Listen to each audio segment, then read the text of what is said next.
você. E pode projetar a imagem. E o tema da minha mensagem hoje é isso. É este o tema. Não deixe para amanhã o que você deve fazer hoje. Não deixe para amanhã o que você deve fazer hoje. Então, diante deste versículo que Neiva leu, diante deste tema, eu quero ler com você Lucas capítulo 16. E a mensagem, ela é voltada, ela é enfatizada para a família. Então eu quero reforçar, não deixe para amanhã o que você deve fazer lá na sua casa. Não deixe para amanhã o que você deve fazer com seu cônjuge. Não deixe para amanhã o que você deve fazer com seus filhos. Não deixe nada para amanhã. Amém? Há um chamamento do Senhor para nós nessa noite, para nos prepararmos. Então nós vamos ler o texto de Lucas, capítulo 16, a partir do versículo 19. E nós vamos fazer uma leitura até o versículo 31. Vamos ler juntos? Diz assim a palavra do Senhor. Havia um homem rico, que se vestia de púrpura e de linho fino, e vivia no luxo todos os dias. Digam, todos os dias. Diante do seu portão, fora deixado um mendigo, chamado como, queridos? Vocês vão participar comigo. Coberto de chagas, que ansiava comer o que caía da mesa do rico. Até os cães vinham lamber as suas feridas. Chegou o dia em que o mendigo morreu, e os anjos o levaram para junto de Abraão. O rico também morreu e foi sepultado. No Hades, digam, no inferno, onde estava sendo atormentado, ele olhou para cima e viu Abraão de longe com Lázaro ao seu lado. Então chamou, Pai Abraão, tem misericórdia de mim, e manda que Lázaro molhe a ponta do dedo na água e refresque a minha língua, porque estou sofrendo muito neste fogo. Abraão, porém, respondeu: Filho, lembre-se que durante a sua vida você recebeu coisas boas e Lázaro coisas más. Agora, porém, ele é consolado e você atormentado. Além disso, entre vocês e nós, há um grande abismo, de forma que os que desejam passar do nosso lado para o seu, de forma que os que desejam passar do nosso lado para o seu, ou do seu lado para o nosso, não conseguem. Ele respondeu: Então eu te suplico, Pai, manda Lázaro ir à casa do meu pai, pois tenho 5 irmãos. Deixa que ele os advirta, a fim de que não venham também para este lugar de tormento. Abraão respondeu: Eles têm Moisés e os profetas, que os ouçam. Não, pai Abraão, disse: Se alguém entre os mortos for até eles, então se arrependerão. Abraão respondeu: Se não ouvem Moisés e os profetas, tampouco se deixarão convencer, ainda que ressuscite alguém dentre os mortos. Amém, querido? Que o Senhor venha aplicar essa poderosa palavra ao meu e ao seu coração. Amém? Diga assim para o irmão que está do seu lado. Diga: fiquem com o coração aberto. O irmão que está do outro lado, diga assim: dilate seu coração. Deus quer falar. Então nós acabamos de ler uma parábola. Querido, Jesus era simples. Jesus, ele ensinava o povo através de parábolas. Parábolas são histórias que ajudam as pessoas a entender verdades espirituais de forma mais fácil e familiar. Então Jesus, ele conta essa parábola para ensinar verdades espirituais para nós, amém? E são muitas. Meu Deus, quantos ensinamentos há nessa parábola. Então nós lemos que ele fala ali de dois personagens. Diga-se comigo, o homem rico e Lázaro. Então Jesus, ele nesta parábola, ele vai citar esses dois personagens, cujo homem rico, ele não cita o nome, né? A Bíblia não vai falar o nome, só vai dizer que ele vivia das regalias das suas riquezas. E já Lázaro não, já o outro homem, né, que é Lázaro, vai descrever que ele era um pobre. E vai dizer que Lázaro, ele tinha o corpo coberto por feridas purulentas. E ele, Lázaro, contava apenas com a solidariedade dos cães que iam lamber as suas feridas. Então Jesus faz esse contraste, né? Bem forte. E a palavra do Senhor vai dizer que Lázaro ficava à porta do homem rico, esperando ansiosamente por uma migalha, por algo que caísse da mesa. Já o homem rico passava por Lázaro e não enxergava, não ouvia, passava indiferente. Ele era indiferente com Lázaro. E a parábola que lemos, ela vai dizer que os dois morrem. Os dois homens morreram. E o rico, ele foi para o Hades, para o inferno. E Lázaro, a palavra vai dizer que foi para o céu. Agora, queridos, o que é interessante na palavra do Senhor é que a Bíblia aqui, ela diz que o rico, lá do inferno, lá do Hades, ele enxergava Lázaro. Ele via Lázaro. Mas a Bíblia não diz que Lázaro enxergava o homem rico lá no inferno. E a partir daí, isso já traz um ensinamento para nós. Isso já tem uma explicação. Porque, queridos, se for possível ver o inferno do céu, o céu deixará de ser céu. Vocês concordam comigo? Se for possível, lá do céu enxergar o inferno, o céu deixou de ser céu. Mas o homem rico, ele enxergava Lázaro no seio de Abraão. Então lá de baixo o homem enxergava Lázaro. Lá de baixo ele começava a reconhecer algumas coisas que aqui ele não fez. Lá de baixo ele começa a fazer coisas que deveria ser feito antes. E é sobre isso que eu quero pensar com você. Eu quero falar de 4 coisas que eu aprendo nesta parábola, que este homem rico fez tarde demais. E eu quero trazer para o contexto da nossa família. Eu quero trazer aplicações para a nossa família, daquilo que nós não devemos deixar para amanhã, o que podemos, o que devemos fazer hoje. Amém, igreja? Então, a primeira coisa, queridos, que este homem fez tarde demais foi orar. Diga comigo, orar. Ele orou quando o tempo de orar já havia cessado.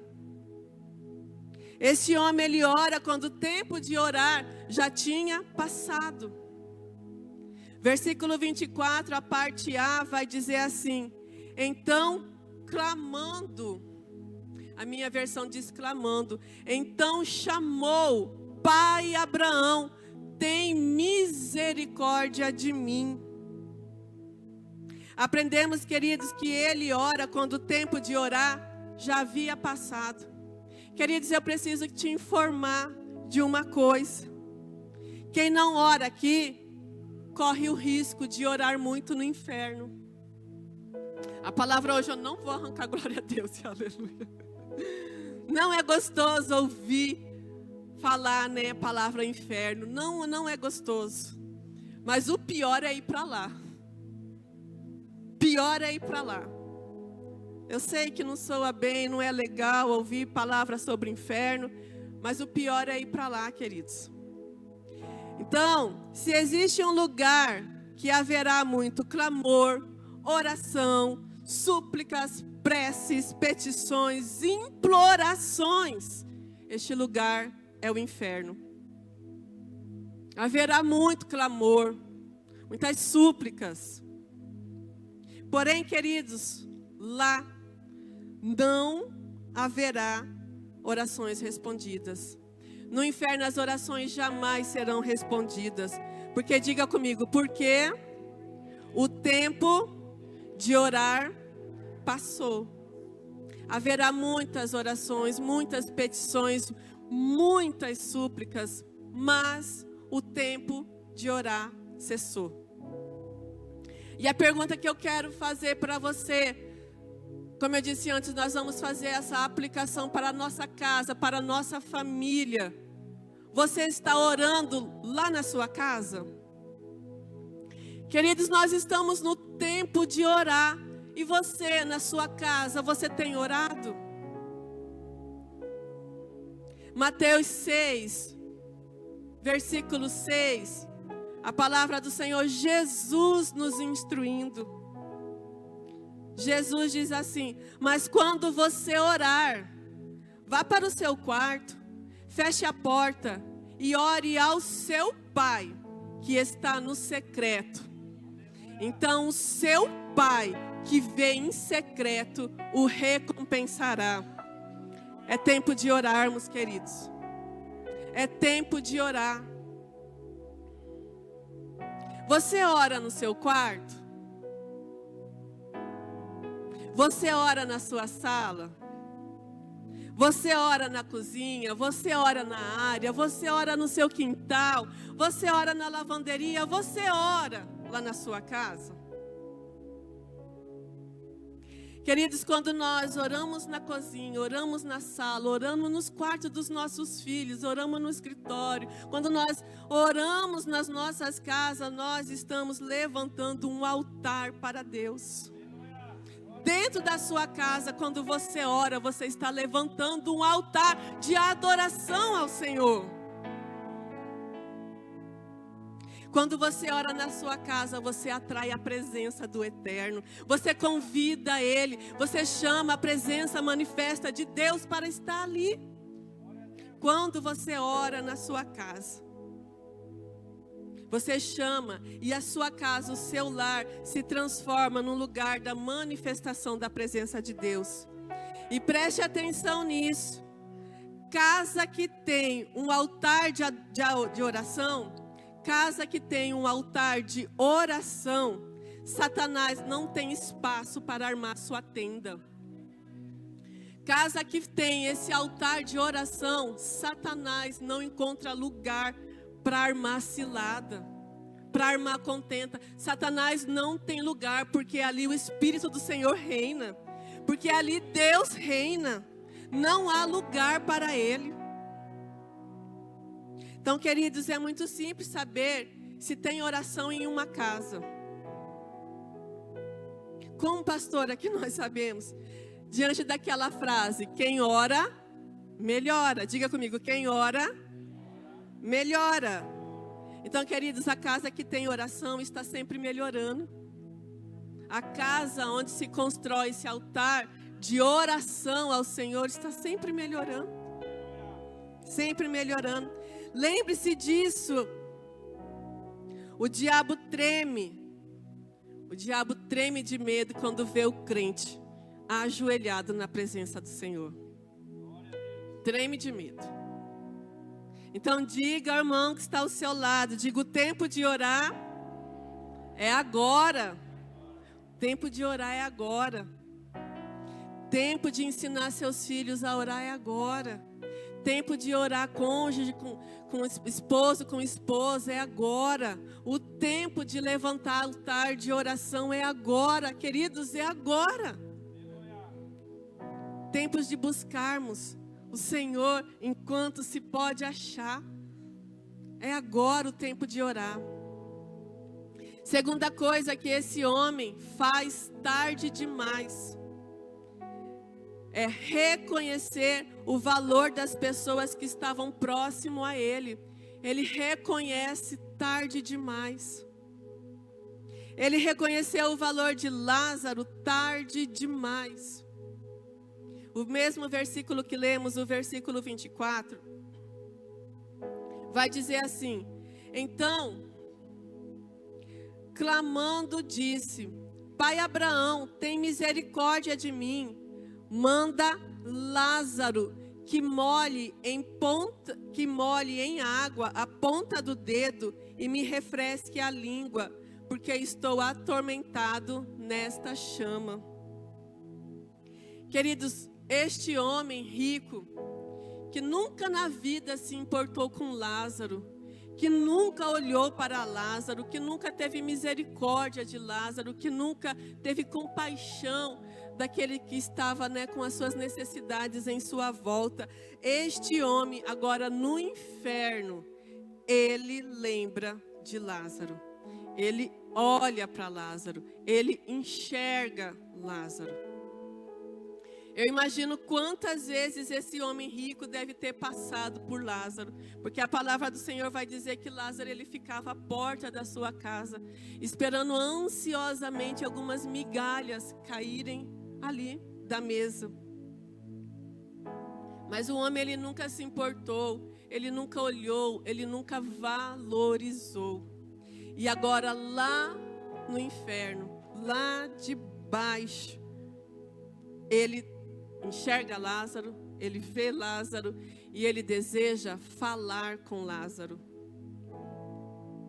E uma das coisas, queridos, que esse texto ele deixa bem claro para nós, Jesus nos ensinando muitas coisas através dessa parábola, é que depois da morte, depois da sepultura, não existe mais comunicação. Não existe mais comunicação. Aquilo que era para ser feito, deveria ser feito em vida. Aquilo que era para ser feito, era para ser feito em vida. Pois depois que morre, não adianta mais nada. Não adianta mais. Depois que morre, diga-se comigo, o destino está selado. Está selado. Não tem mais comunicação, queridos. Não existe mais essa história de desencarnar, encarnar de novo, desencarna, encarna. Não existe. A palavra do Senhor diz que ao homem está ali, ele morrer uma só vez. Então não adianta fazer sacrifício, ritual, acender vela. Queridos, como eu aprendo em velório? Pensa num lugar onde eu fico totalmente reflexiva e eu medito muito, analiso muito a maneira que eu estou conduzindo a minha vida cristã, a maneira que eu estou me relacionando com as pessoas, com a minha família, a maneira que eu lido com o próximo. Como no velório é o lugar onde eu aprendo. Mensagens, flores, reconhecimentos, todas essas homenagens, eu penso que deve ser feito em vida. Não é mesmo? Tudo isso deve ser feito em vida. Pois morto não ouve, morto não enxerga, morto não sente cheiro, morto não se emociona, morto não reage. Uma das coisas que eu aprendo demais quando eu vou no velório acompanhar Maxwell em culto fúnebre é isso. Quando se recebe mais flores na morte do que em vida, é que o remorso é mais forte do que a gratidão. Quando se recebe muito mais flores na morte do que em vida, é que o remorso superou a gratidão. Então, queridos, o tempo de reconhecer o valor do outro é hoje. O tempo de valorizar as pessoas que estão próximas de você é hoje. Não deixe para amanhã o que você deve fazer hoje. Amém? Queridos, trazendo para o contexto familiar, portanto, dê mais valor ao seu pai que está vivo. Hoje. Dê mais valor à sua mãe que está viva hoje. Pais, para de dar mais valor ao trabalho e valorize mais seus filhos que estão em casa. Oh, meu Deus do céu! Eu vou ter que desenhar.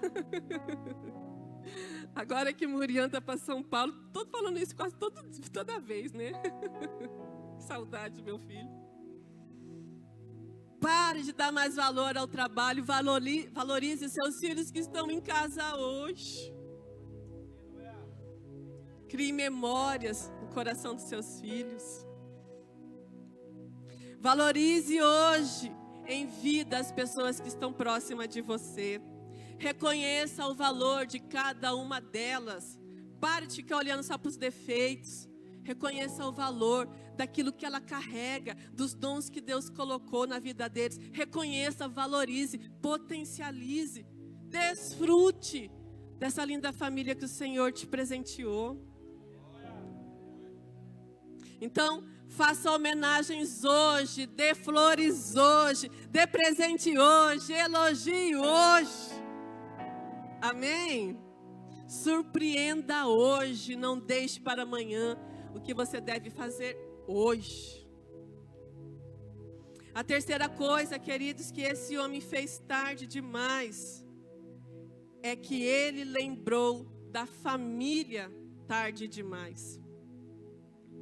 O versículo 27 vai dizer assim: então replicou: Pai, eu te imploro que mandes a minha casa paterna, porque tenho 5 irmãos. Deixe que ele os advirta, a fim de que não venham também para este lugar de tormento. Queridos, este homem, ele lembra da família tarde demais. Queridos, e este, infelizmente, tem sido um grande problema nas famílias da nossa geração. O egoísmo, o viver só para si. Está em alta na nossa geração um estilo de vida chamado hedonista. Que é isso, pastora? Onde a minha felicidade é o que importa. Onde a essência, o sentido da vida está na busca incessante pelo prazer. Nem que para isso eu negocie valores e princípios. E por causa da minha felicidade, para viver a minha felicidade, eu não me importo com o outro. Nem que para isso eu deixe a minha família, eu abandone a minha casa, nem que para isso os outros sofram. Afinal de contas, o que importa é a minha felicidade. Nós estamos vivendo nessa geração totalmente voltada e envolvida pelo prazer, querendo a felicidade acima de tudo. O texto que lemos, nós vamos ver que o homem rico, ele vestia-se de púrpura e linho fino, e que todos os dias ele regalava-se esplendidamente. Queridos, eu fui pesquisar o que é púrpura, né? O que significa isso? E púrpura na época era um corante que tingia as roupas. Só que um detalhe, para encontrar este corante, ele era obtido através de um molusco que vivia no fundo do mar. Então, com isso, quando se tingia essa roupa com esse corante de púrpura, meu Deus do céu, aquelas roupas tinham um valor altíssimo. Somente a realeza e a alta, né, sociedade conseguia adquirir, porque era muito caro. Só quem tinha boas condições mesmo é que se vestia com púrpura. Aí a palavra do Senhor vai dizer que ele vestia linho finíssimo, ou seja, a sua roupa de baixo era a roupa de mais alta qualidade. Então, se esse homem estivesse na nossa época hoje, nós poderíamos dizer que ele vestia das grifes mais caras, né? Ele estava ali todo, né, com as roupas de marca, as mais caras. Ou seja, a vida desse homem, queridos, era de ostentação. A vida desse homem era de festas contínuas e de prazeres. Ele vivia um mundo de fantasia, de consumismo e de prazeres. Mas lá no inferno, ele lembra de algo. Durante o tempo que ele estava na terra, usufruindo de tudo aquilo, ele não se conscientizou. Mas lá no inferno, ele lembra da sua casa. Ele lembra da sua família. E de repente aquele homem que nunca pensou, nunca se importou, nunca lembrou, ele começa então a trazer à memória a sua casa, a sua família. E a palavra do Senhor vai dizer que ele implora, que ele clama para que o pai Abraão mande alguém até a casa para avisar eles. Para avisar eles não se comportarem assim. Para não irem, para não pararem naquele lugar de tormento.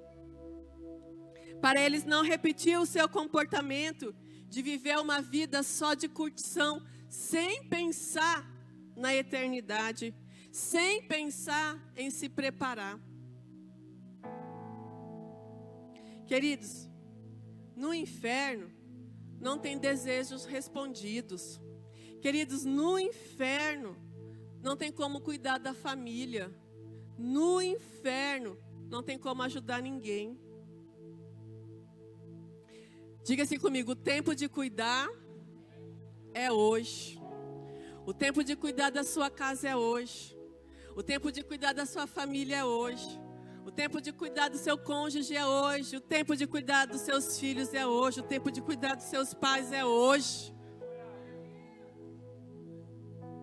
O tempo de educar seus filhos no caminho, na casa do Senhor é hoje. Queridos, não se iludam com o banquete desse mundo. Tudo que o mundo oferece é passageiro e é vaidade. Tem uma frase que eu acredito que vocês conheçam. Ela diz assim: a minha família é o meu maior... vocês sabem. A minha família é o meu maior patrimônio. Vocês conhecem essa frase? Eu também conheço essa frase. Mas só que eu aprendi algo que eu quero compartilhar com vocês. Essa frase diz assim: a minha família é meu maior patrimônio. Na verdade, queridos, a nossa família é o nosso único patrimônio. É o nosso único patrimônio. Porque quando nós partimos, quando nós vamos morar no céu, amém? Aleluia! Quando nós partimos, quando nós formos morar no céu, nós não vamos levar a nossa casa, nós não vamos levar o nosso carro. Deixa eu falar para você que guarda aí seus dólares. Você não vai poder levar seus dólares, suas joias, seus gados, suas sojas. Não vamos levar nada disso, queridos. Mas nós poderemos levar o nosso cônjuge, nossos filhos. Por isso que eu digo, a nossa família é o nosso único e maior patrimônio. Poderemos levar eles para o céu conosco. Então o tempo de cuidar deles é hoje. Amém? Glória a Deus. E o último ponto que eu quero aqui falar com vocês é sobre exercer gratidão lá na sua casa. Diga-se comigo: gratidão é a memória do coração. Gratidão é a memória do coração. Então, a gratidão, ela é filha da humildade. E a ingratidão é filha da soberba. A gratidão é filha da humildade e a ingratidão é a filha da soberba. Então, queridos, seja grato. Seja grato. Reconheça o valor do outro em vida. Queridos, eu tenho certeza que nenhum de nós gostaríamos de receber aquilo que poderia ser feito em vida no dia do nosso velório. Eu tenho certeza disso. Nenhum de nós gostaríamos de receber, algo que poderia ser feito enquanto nós estamos em vida. Então, o tempo de abraçar é hoje. O tempo de abraçar é hoje.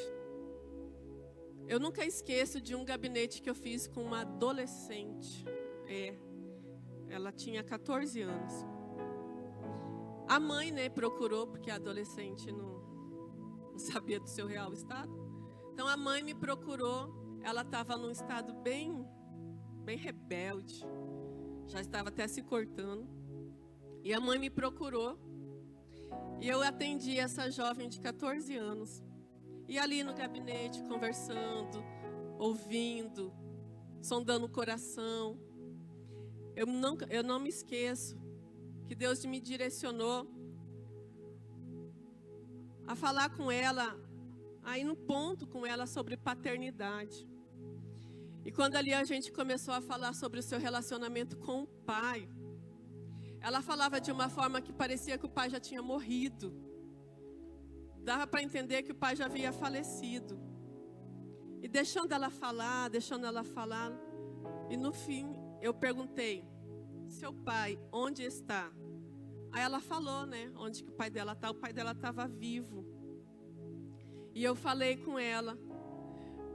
Falei: minha filha, o antídoto, a solução de toda essa dor, de todo esse seu sofrimento, é você voltar a ter um relacionamento com seu pai. Procura seu pai. Ela já assustou assim, faz tempo que eu não falo com ele, e ele, não me procurou mais. Eu falei: mas o seu pai está vivo. Procura seu pai, fala com ele.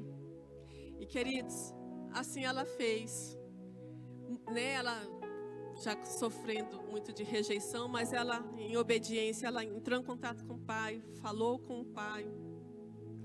E tiveram um encontro lindo, os dois. Esse pai, ele promoveu um encontro realmente lindo. Então houve uma reconciliação. E essa jovem, ela foi curada de uma tal maneira. E esse gabinete me marcou porque... E se ela não tivesse procurado? E se ela não tivesse ido ao encontro do pai? Queridos, não deixe para amanhã o que você deve fazer hoje. Se seu pai, a sua mãe estão vivos, por que não procurá-lo? Porque a palavra do Senhor diz: honrai pai e mãe. É o primeiro mandamento com promessa. A palavra não vai nos instruir: honre pai e mãe bom, honre pai e mãe crente, honre pai e... Não, honrar pai e mãe, para que seus dias sejam longos, para que você seja abençoado nessa terra. Amém? Então, o tempo de abraçar a mãe que está viva é hoje. Queridos, o tempo de reconhecer o valor do irmão é hoje. O tempo de valorizar a irmã é hoje. O tempo de reconhecer o valor de um amigo é hoje. O tempo de reconhecer aquela pessoa que te ajudou no momento que você mais precisava, onde ela estendeu a sua mão e te levantou, te ajudou, orou com você, apontou o caminho para você, andou com você. O tempo de reconhecer é hoje. O tempo de valorizar é hoje. Queridos, gratidão é um princípio. E ele não é para ser praticado quando a pessoa morre. É um princípio que devemos praticar enquanto se está vivo. Porque foi como eu falei: morto não vê, morto não cheira, morto não se emociona, morto não reage. A pergunta que eu quero deixar ao seu coração é: quando é que você vai valorizar quem deve ser valorizado? Quando é que você vai honrar quem deve ser honrado? Quando é que você vai reconhecer o valor das pessoas que te ajudou? Queridos, não seja uma pessoa ingrata. Porque a pessoa ingrata, ela escreve o bem que lhe fizeram na areia. A pessoa ingrata, ela esquece muito rápido. Mas o mal que fizeram a ela escreve numa rocha. Não esquece. Coração amargurado, duro. Não seja essa pessoa. Diga comigo, gratidão é a memória do coração. Salmo 103, versículo 1 e 2. Salmo 103, versículo 1 e 2 diz assim: bendiga ao Senhor a minha alma. Bendiga ao Senhor todo o meu ser. Bendiga ao Senhor a minha alma. Não esqueça de nenhuma das suas bênçãos. Vamos repetir? E não se esqueça de nenhuma. De nenhuma. De nenhuma. De nenhuma das suas bênçãos. De nenhuma. Não se esqueça. Queridos, olha só a ciência comprovando a Bíblia. Teve uma publicação médica da Universidade de Harvard. Tem que treinar para falar Harvard. Então, essa publicação, ela vai afirmar que existe uma forte relação entre a gratidão e a felicidade. Essa pesquisa, ela aponta que pessoas gratas são mais felizes. Você é grato? Você é grata? Então, o seu rosto, ele é bonito. Ele é bonito. A pesquisa apontou também que existe uma forte relação entre a gratidão e a nossa saúde. Olha só. Pessoas gratas têm mais saúde, têm mais vigor. Sistema imunológico funciona. A pesquisa também apontou que há uma forte relação entre gratidão e relacionamentos. Pessoas gratas constroem relacionamentos mais fortes. A gratidão ajuda a lidar melhor com os desafios lá na sua casa. Gratidão ajuda a lidar com os desafios da vida. Pessoas gratas reconhecem o valor de quem de alguma forma está contribuindo para que a sua vida seja um pouquinho melhor. E eu já quero encerrar dizendo o tema aí para vocês: não deixe para amanhã o que você deve fazer hoje. Fala isso para o irmão que está do seu lado: não deixe para amanhã o que você deve fazer hoje. Queridos,